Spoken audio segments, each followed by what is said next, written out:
Assalamualaikum warahmatullahi wabarakatuh. Waalaikumsalam warahmatullahi wabarakatuh. Sehat semuanya teman-teman? Sehat, Pak. Alhamdulillah. Alhamdulillah. Oke, pertemuan hari ini kita pertemuan ke-10 di mata kuliah perencanaan pembelajaran. Sebelum kita masuki pembelajaran, mari kita berdoa dulu. Oke, berdoa akan saya pimpin.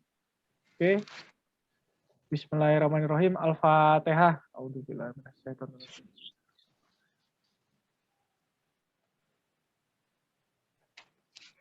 Amin. Selesai. Amin. Oke, semoga perkuliahan berjalan dengan lancar dan materi yang saya berikan bisa masuk ke otak-otak kalian. Oke, teman-teman, hari ini yang tidak hadir siapa? Sepertinya banyak tidak hadir ini. Iya, Pak. Oni, Kenapa ini? Sinyal, Pak. Kendala sinyal. Ada Oni, ada siapa lagi? Ada Patah. Ya. Tias. Oke. Presensi saya bagikan di WA. Nanti segera diisi, jangan lupa. Oke. Perkuliahan sambil berjalan sambil mengisi. Nanti kalau sudah mulai perkuliahan, presensi akan saya tutup. Oke. Masih ingat tentang RPS kalian? Masih, Pak. Oke, RPS itu Oke. Saya ulang kembali ya. Di RPS, di CPL itu ada S2 sampai S9. Nah, ini capaian kita. Dari ada S1, cuman ini saya ambil loncat-loncat. Anda menjunjung tinggi nilai. Nah, masih ingat kan ini? Masih ingat? Ada yang ingat, ada yang enggak. Ada yang enggak. Nah, salah satu ini menjunjung tinggi nilai kemanusiaan, terus ada KU-nya menerapkan pemikiran, lalu ada KK7 mampu bertanggung jawab. Kalau ini adalah capaian pembelajarannya, ada mahasiswa mampu mempelajari perencanaan, model mampu mengetahui dan mampu memahami karakteristik. Kalau deskripsinya, masih ingat nggak? Apa deskripsi mata kuliah kita? Itu memberikan pengetahuan dasar kepada mahasiswa tentang perencanaan pembelajaran. Oke, bagus. Kita cek. Wah, sip. Tidak sesuai berarti. Oke, masih ingat ya? Ini referensinya, teman-teman. Jadi referensi kita beberapa ada yang mutakhir, beberapa ada yang buku babon. Tapi kebanyakan jangan lupa jurnal tetap menjadi referensi pertama yang terbaru. Oke? Ini kita pertemuan ke-10 tentang metode pembelajaran, ya kan? Macam-macam metode pembelajaran, lalu menjelaskan metode pembelajaran, lalu beberapa karakteristik dari metode pembelajaran. Jadi kalau nanti harus tepat, harus bisa dipahami dan nanti akan mempresentasikan beberapa. Nah, presentasinya kapan? Ya nanti setelah saya menjelaskan nanti next ke depannya, minggu depannya kalian akan mempresentasikan tugas tentang metode pembelajaran. Tuh, lalu ada diskusi dan penugasan. Berikutnya ini yang tidak hadir ya teman-teman, jangan lupa kehadiran itu 20%, saya ingatkan kembali, penugasan 30%, UTS itu 20%, yang belum mengumpulkan tolong segera mengumpulkan, masih ada tenggang waktu, saya batasi nanti terakhir, dan UAS 30%. Dan jangan lupa lagi keaktifan kalian itu nanti akan dinilai juga, ya kan? Efek aktif terus, bukan aktif juga kehadiran, lalu berkomunikasi, menghargai orang lain dan lain-lain itu memiliki skor masing-masing. Oke, dari sini ditanyakan tentang RPS, teman-teman. Masih menyimpan ya? Bisa apa, Pak? Masih. Sekarang kita masuk ke materi. Oke, sudah muncul materinya? Sudah, Pak. Oke. Siapa yang tahu definisi dari metode pembelajaran? Pernah dengar nggak metode pembelajaran apa? Ada yang tahu nggak? Cara apa? Langkah, Pak. Kenapa? Langkah pembelajaran. Langkah-langkah pembelajaran. Oke. Ada lagi yang tahu? Mas Ojek, Apa Mas Odik? Metode Iya, pembelajaran. Pak. Metode pembelajaran. Apa itu? Rancangan langkah untuk menerapkan sistem pembelajaran. Oke, bagus. Jadi metode pembelajaran sudah berpindah ya slide saya ya. Sudah. Sudah, Pak. Oke. Jadi metode pembelajaran sendiri itu dapat diartikan sebagai jalan yang ditempuh oleh guru untuk menyampaikan sebuah materi pembelajaran sehingga materi itu nanti tujuannya akan dicapai oleh siswa. Seperti itu, dan akan mendapatkan nilai-nilai yang bagus yang sesuai dengan apa kriteria yang diajarkan di mata pelajaran tersebut. Itu adalah metode pembelajaran. Sedangkan karakteristik itu apa karakteristik? Karakteristik sendiri itu apa? Apa? Mbak Firna apa karakteristik? Karakter dari apa ya peserta didik. Karakter dari peserta didik. Oke. Terus apa lagi? Mas Hasim, Ciri apa khas. karakter? Apa Mbak Ayu? Mbak siapa? Mbak Ayu ya? Ciri khas Ciri khas apa?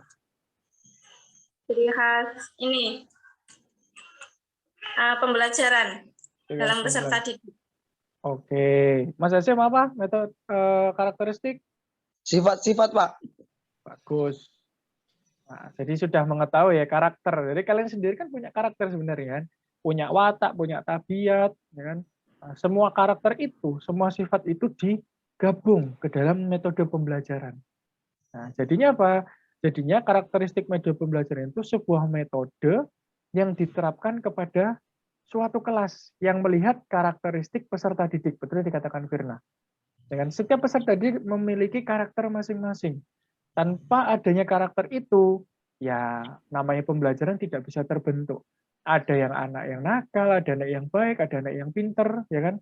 Ada yang kurang, ada yang pinter sekali, terus ada yang kurang pinter. Nah itu dalam satu sekolah, satu kelas itu banyak terjadi hal-hal seperti itu. Termasuk di dalam sebuah universitas juga beberapa mahasiswa ada yang seperti itu. Pernah dengar nggak beberapa metode pembelajaran? Pernah dengar nggak? Yang sering kalian dengar sekilas-sekilas itu apa? Metode apa? Metode diskusi, Pak, paling sering didengar. Diskusi. Wah. Pernah diterapkan diskusi? Ya, pernah, Pak. Pak. Kapan? Ya, waktu sekolah, waktu perkuliahan gitu kan juga dosen-dosen banyak yang menerapkan metode diskusi berkelompok gitu, Pak. Betul. Jadi metode pembelajaran itu ada 6 sebenarnya. Masih banyak lagi ya, tergantung improvisasi dari kalian sendiri. Jadi ada kayak wisata, ada talking stick, ada simulasi, discovery learning, brainstorming, dan diskusi lah. Diskusi ini yang terakhir. Itu yang sering kali digunakan, karena paling gampang. Kita sekarang ini juga pakai diskusi sebenarnya. Tapi ada kombinasi sedikit menggunakan apa? Brainstorming. Ada yang tahu nggak dari 6 ini selain diskusi apa? Yang kalian tahu? Selain 6 ini, selain kayak wisata, talking stick, simulasi, discovery learning, brainstorming, diskusi itu, mana yang pernah kalian pelajari selain diskusi? Belum pernah? Belum ada yang tahu? Belum, Pak. Belum, oke. Hari hanya diskusi tok ya. Oke, Ya. ini adalah metode kaya wisata. Jadi metode kaya wisata itu metode yang diibaratkan sebagai pariwisata sebenarnya. Kalau daya wisata itu kayak wisata, karena metode ini itu betul-betul kita belajar di luar kelas, outdoor, ya kan? Belajarnya di luar kelas seperti kita outbound gitu, itu juga pembelajaran namanya di luar kelas. Karakteristiknya pembelajaran ini menemukan sumber bahan ajar sesuai dengan kelas apa? Sesuai dengan apa? Aktivitas siswa di luar. Ya kan? Tetapi kelemahannya metode ini itu memiliki apa? Memiliki jangkauan yang luas. Otomatis semakin banyak siswa, semakin banyak guru juga yang mendampingi. Karena beberapa banyak tragedi dari metode kaya wisata ini, misalkan kayak yang pramuka itu ya. Nah, dengar kan berita yang terhanyut sama di kali itu kan? Nah, itu beberapa kelemahan dari metode gaya wisata. Karena metode gaya wisata sendiri itu memang asik ya, asik. Cuman ya itu tadi banyak kelemahan. Pernah mengalami nggak kayak wisata? Pernah Pak, Pernah. Asik nggak? pernah. Lumayan Asik Pak, sih, Kak. karena kan Lumayan. diselingin gitu Pak, bermain sambil belajar gitu, kayaknya asik. Nah, pingin nggak kalian nantinya? Ya, pingin, Pak. Oke, nanti diagendakan aja ya kita ya. Mau kayak wisata kemana ini? Oke, dari Bali, sini ada Pak. yang Bali. Wah, itu betul. Tunggu pandemi dulu ya. Oke, dari sini ada yang ditanyakan dari kayak wisata. Metodenya? Belum sepertinya, Pak. Belum. Belum Pak. Bisa dipahami ya kayak wisata. Intinya Bisa. metode pembelajaran itu metode pembelajaran yang pembelajarannya di luar. Ya kan? Di luar. Ada teorinya nggak Pak? Ya, ada beberapa, tapi lebih banyak ke praktik. Itu metode kayak wisata. Nah, ini metode talking stick. Sudah muncul? Sudah Pak. Nah, metode Sudah. talking stick ini itu termasuk dalam metode berkelompok. Seperti kalian diskusi kelompok itu kan, itu namanya talking stick. Hanya saja talking stick itu berbeda dengan apa? Berbeda dengan hanya kalau sekadar kelompok biasa. Pernah terjadi nggak dalam sebuah kelompok itu ada yang pasif? Sering. Sering. Sering, sering. Kalau Sering, pasifnya Pak. itu ngapain? Pasifnya itu ngapain? Ya, apa ya? Menyerahkan kepada satu orang gitu, Pak. Kayak nggak mau ngerjain gitu, Pak. Ya udah, aku Ya, pasrah ke kamu. ya sih itulah orang-orang yang ya biasa teman-teman kan ini ya. Ini nyindir atau bagaimana Mbak Firna ini? Manut-manut aja. Odik ini biasanya ya, manut-manut aja. Jadi talking stick ini itu, ya kan, ini metode paling mudah sebenarnya. Jadi kelompok ini itu sebenarnya kita termasuk ke dalam pembelajaran kooperatif. Jadi bukan hanya sekadar kelompok, ya kan, ini dari suku, ras, bangsa, kalau jenis kelamin, semua berkumpul jadi satu. Ini bisa dikemas dengan game kelompok ini. Bisa kayak komunikata, ya kan, Jawil. Ayo apa bahasa itu bisa Jawil bahasa gitu. Bahasa bisa pakai headset ya kan bahasa gitu. Kan banyak tahu pernah lihat film komunikata, kuis komunikata?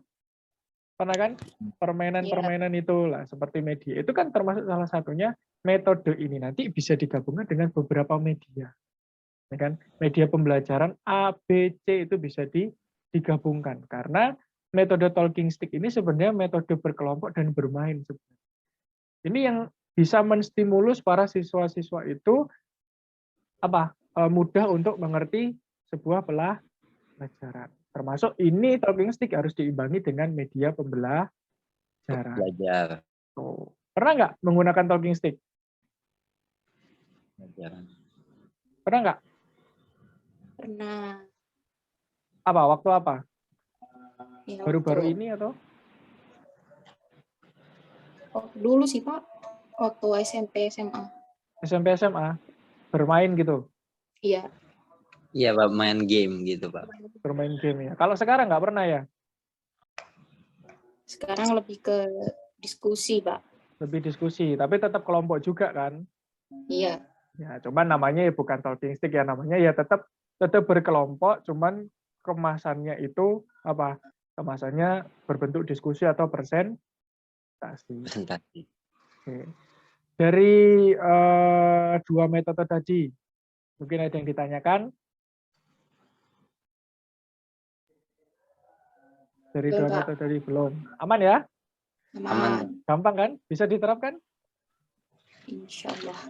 Insya Allah lah. Berikutnya adalah simulasi. Lah ini metode simulasi ini itu sering sekali kita gunakan dalam beberapa hal, termasuk nantinya kalian akan mendapatkan mata kuliah apresiasi puisi, apresiasi drama, apresiasi prosa fiksi, ya kan? Pokoknya kalau di kurikulum Merdeka Belajar itu sekarang digabung menjadi apresiasi sastra. Nah, jadi ada puisi, ada drama. Nanti di situ kalian akan menampilkan sebuah karya. Lah itu dinamakan metode simulasi. Nah, di situ kan mengatakan Mbak Sri Anita memaparkan bahwa tentang karakteristik metode simulasi sebagai berikut. Banyak digunakan apresiasi, PKN, IPS, ya kan. Nah, IPS kan praktek ke alam, PPKN ke undang-undang, ya kan.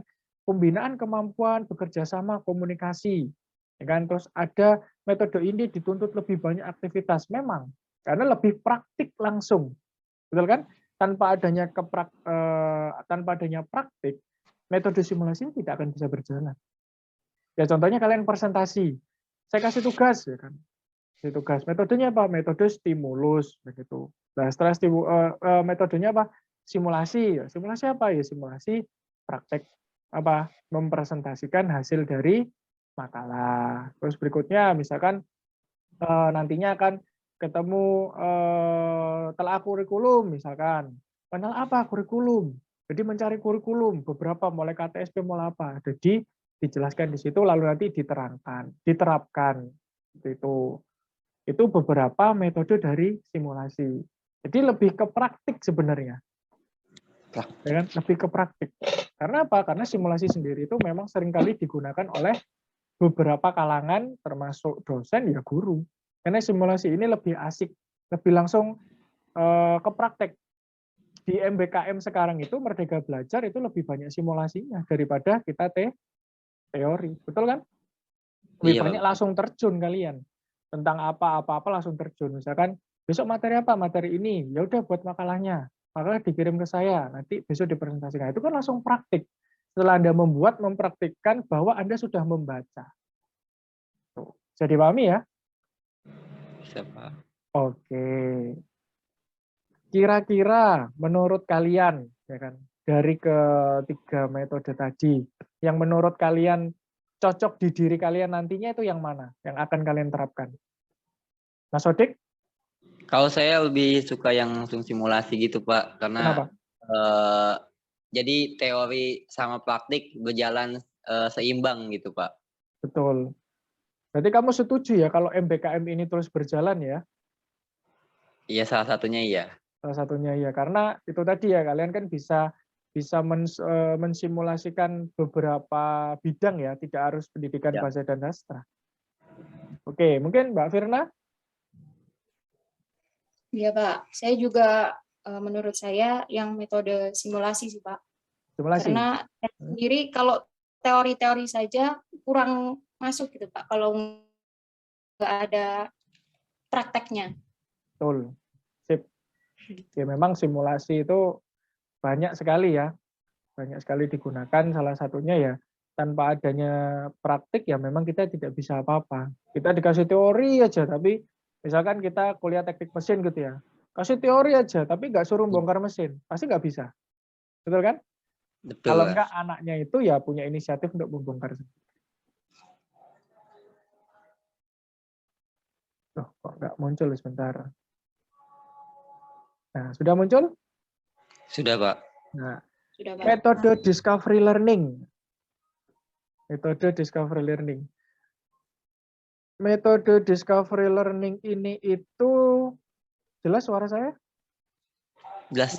Jelas, Metode Pak. discovery learning ini merupakan metode apa? Metode yang mengeksplorasi dan memecahkan masalah. Dan metode ini baru sebenarnya, bukan baru ya, baru untuk kalian. Dalam arti, kalau untuk orang-orang seperti pendidikan guru dan lain-lain itu sering sekali dijelaskan oleh sebelum-sebelumnya. Sebelum mereka menjadi guru sudah dijelaskan oleh beberapa pengajar-pengajar. Cuman kalau kalian ini kan baru dengar discovery learning, ya kan? Cuman ini metode yang jarang digunakan sebenarnya.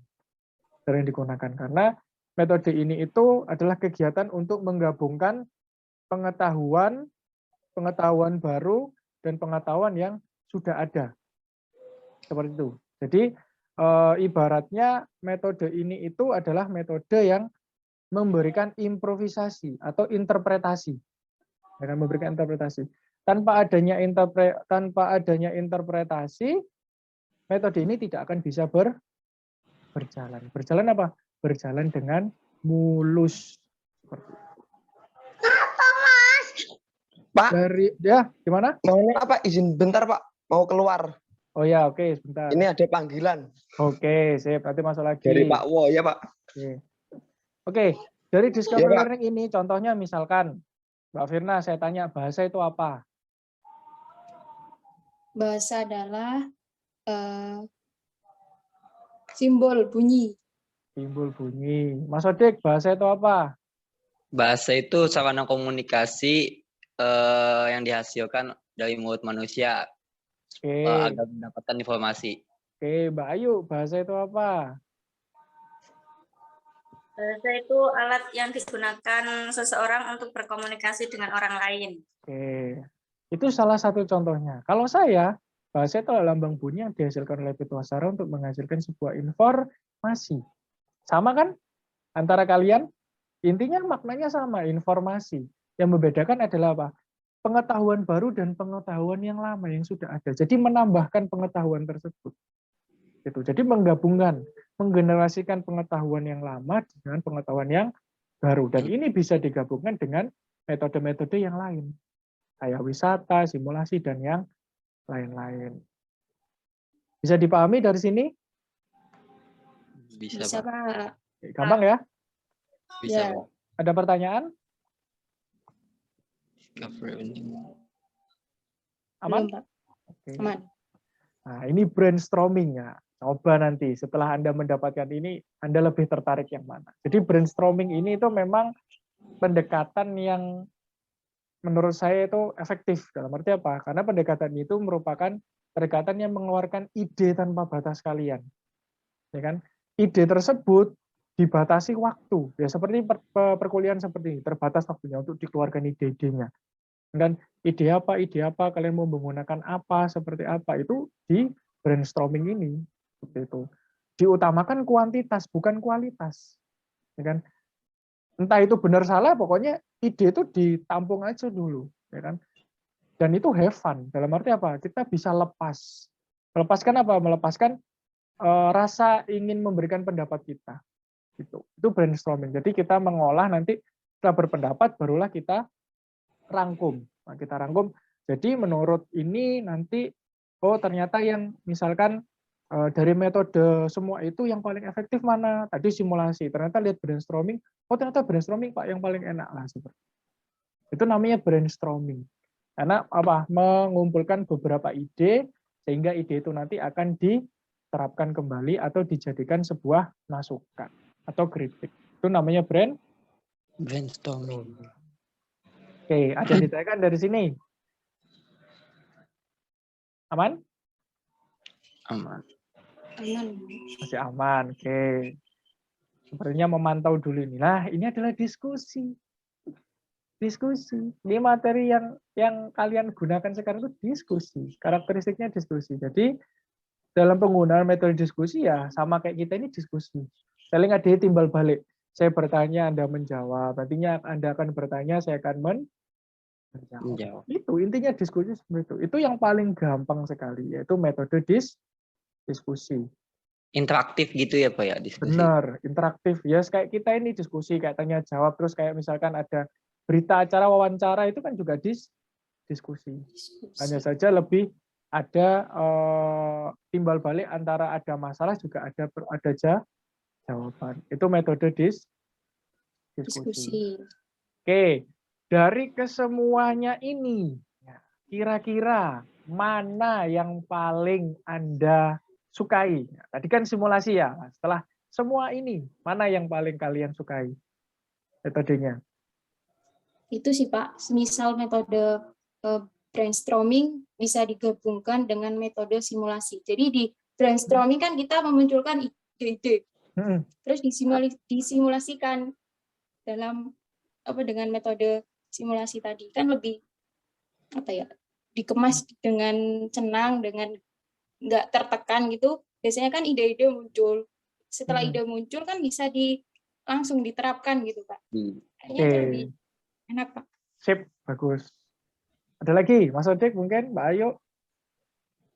Iya Pak, dari tadi pas lihat tadi yang metode brainstorming itu kayaknya banyak kombinasi dikombinasikan ke metode pembelajaran simulasi karena itu lebih tepat dari beberapa metode yang tadi.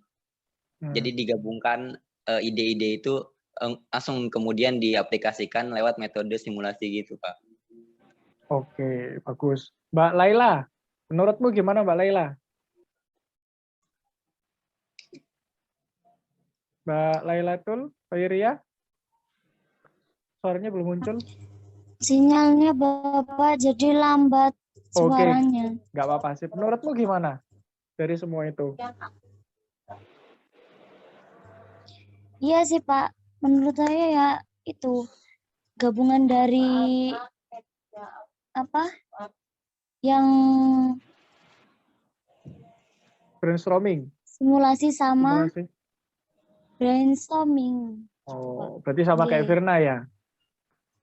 Oke, memang dari beberapa metode itu kan memang bisa disimulasikan ya, bisa digabungkan. Jadi memang beberapa metode itu bisa dikorelasikan menjadi penggabungan metode yang bisa dijalankan nantinya saat Pembelajaran. Lihat kalian nanti PPL nantinya atau bisa menjadi guru saat diterapkan. Oke, yang terakhir saya refleksikan. Dari sini, menurut kalian, apa yang kalian dapat dari metode pembelajaran? Saya Pak ya, Ya, 3 kata saja. tiga kata. Apa? Tahu, Hah? tahu harus apa. Masuk. Terus, Mas Odik, apa? 3 kata dengan Apa? inovasi yang bagus. Oke, sip. Jadi memang di perencanaan pembelajaran ini memang kita bisa mengimprovisasikan beberapa media. Ya kan, media itu nanti akan kalian terapkan saat kalian bisa mengajar. Oke, simpulannya bahwa media perencanaan pembelajaran di media pembelajaran ini disiapkan untuk kebutuhan mengajar, ya kan? Sehingga kebutuhan mengajar itu nanti akan bisa berjalan dengan baik dan benar sesuai dengan karakteristik siswa masing-masing. Terima kasih teman-teman perkuliahan hari ini. Ada yang ditanyakan lagi? Cukup? Sepertinya sudah jelas Pak. Sudah jelas. Oke. Terima kasih teman-teman perkuliahan hari ini. Semoga sehat selalu. Jangan lupa minggu depan kalian akan mempresentasikan masih tentang metode pembelajaran, ya kan? Pilih salah satu metode pembelajaran yang akan kalian terapkan nanti saat apa? Saat besok. PPL. Besok bukan PPL, presentasi besok. PPL kan masih lama, ya kan? Saat presentasi minggu depan. Jadi ibaratkan teman-teman ini adalah siswa. Meskipun sambil daring harus dicoba. Pilih salah satu, ya kan? Nanti penerapannya bagaimana. Itu tugas minggu depan ya. Jangan lupa makalahnya juga. Oke? Oke, Pak. Terima kasih teman-teman. Presensi sudah diisi semua? Sudah, Pak. Sudah Pak. Ya, oke, sudah. Oke. Nanti akan saya cek. Terima kasih teman-teman. Semoga hari ini menyenangkan dan ilmu bisa diserap dengan baik. Sekian dari saya. Semoga sehat selalu dan jangan lupa tersenyum jika ada masalah. Sekian dari saya. Wassalamualaikum warahmatullahi wabarakatuh. Waalaikumsalam warahmatullahi wabarakatuh. Terima kasih Pak. Terima kasih Bapak.